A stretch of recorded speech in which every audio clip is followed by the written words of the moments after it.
पुढची बातमी हवामानासंदर्भात। राज्यामध्ये एकीकडे उष्णतेची लाट आहे तर दुसरीकडे पावसाची शक्यता वर्तवण्यात आली आहे। बदलत्या हवामानामुळे मुंबईसह ठाणे आणि रायगडचा पारा पुन्हा एकदा चढलाय। हवामान विभागाने ठाणे, मुंबई, रायगड या तिन्ही जिल्ह्यांसाठी उष्णतेचा येलो अलर्ट जारी केलाय। शहराच्या काही भागांमध्ये तापमानानं 39 अंशांचा टप्पा ओलांडलाय। राज्यात अगदी विरुद्ध वातावरण तयार झालेलं आहे।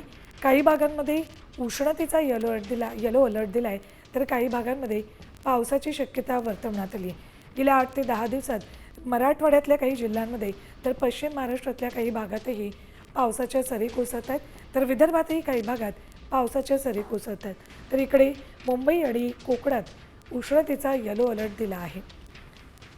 मुंबईमध्ये आजही तापमान 39 अंशांच्या आसपास राहील असा अंदाज हवामान खात्यानं वर्तवलाय।